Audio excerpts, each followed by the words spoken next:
Hey everyone, my name is Katie Powers and I'm your local realtor and credit repair specialist.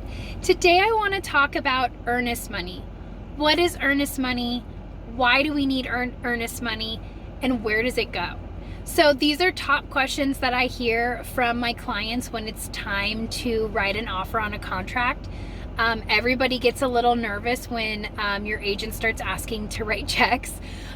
So I wanted to cover this. Now, whether it's your first time purchasing a home or not your first time, your second, third, fourth, whatever it is, you don't do this on a daily basis. So this is a great refresher of what earnest money is and why we have it. So earnest money comes after you've been pre-approved, we've started shopping for a home, and you find the home you want to make an offer on. So once you make an offer on a home, right here on page 1, I'm going to show you the contract.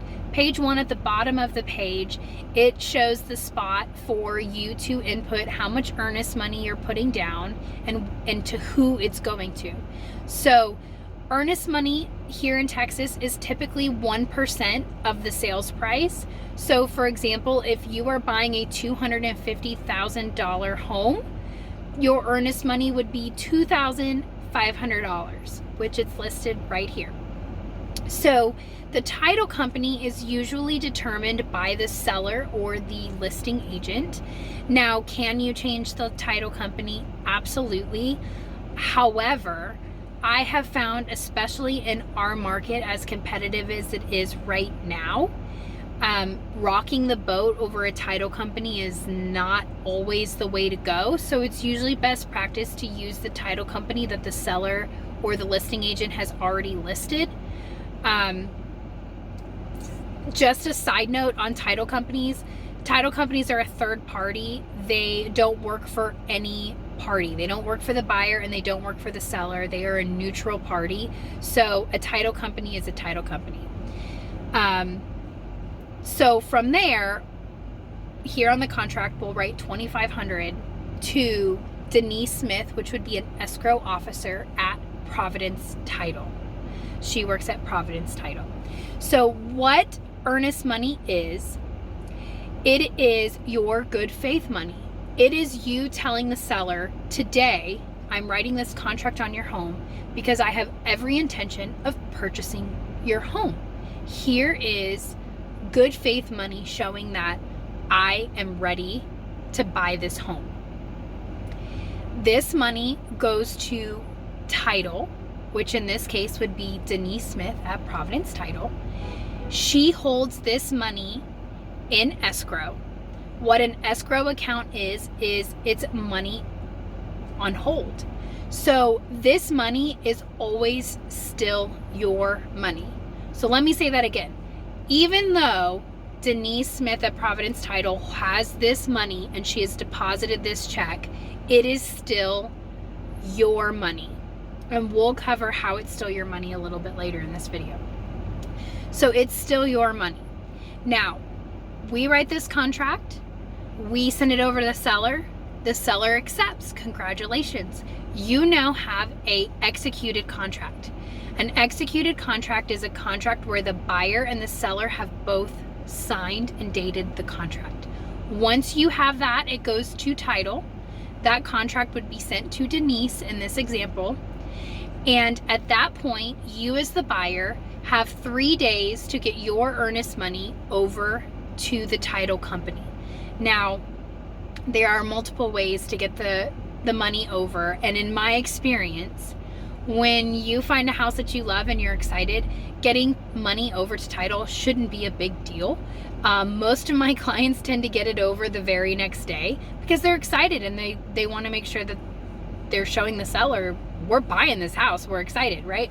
So you have to get earnest money and option, and we'll cover option money and what option is next week. So tune in next week for that video.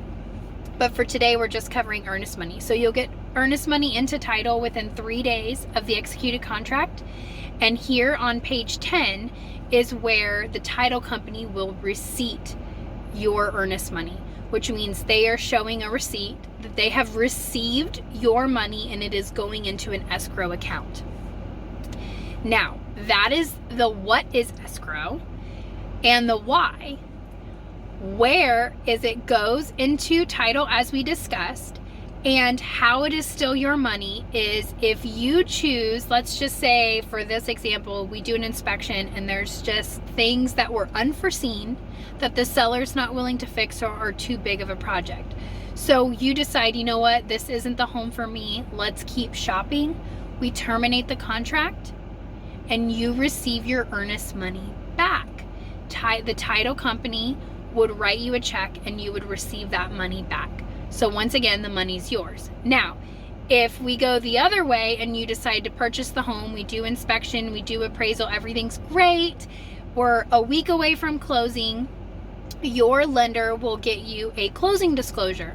This closing disclosure will show you how much money you need to bring to the closing table. For example, if your lender, when you were getting pre-approved, said your closing costs would be roughly, not closing costs, your down payment would be roughly $7,000.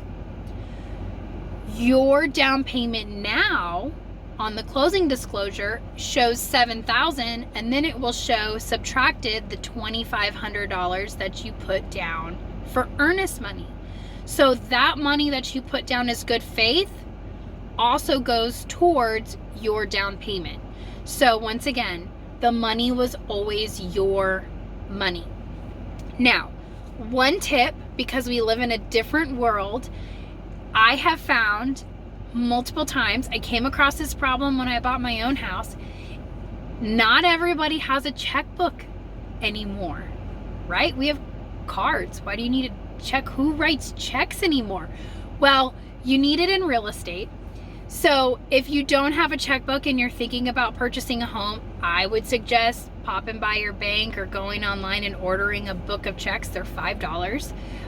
Or worst case scenario, you don't have a checkbook, not the end of the world. We can do a cashier's check, or you can wire your money directly to the title company. I always get a little leery on wiring because there's a lot of wire fraud going on. So cashier's checks or checkbook is the way to go. You can get a cashier's check at your bank. So that's just a little tip. If you're looking to buy in the next 2 months, 3 months, just go order a book of checks. Keep it in your drawer.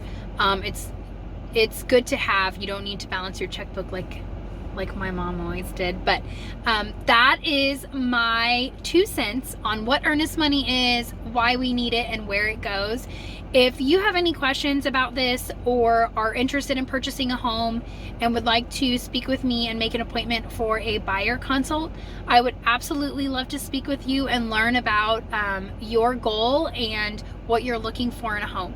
So here's my contact information listed right here. Phone number, email, text me, call me, email me. I look forward to hearing from you. If you found this informational, please feel free to give me a like.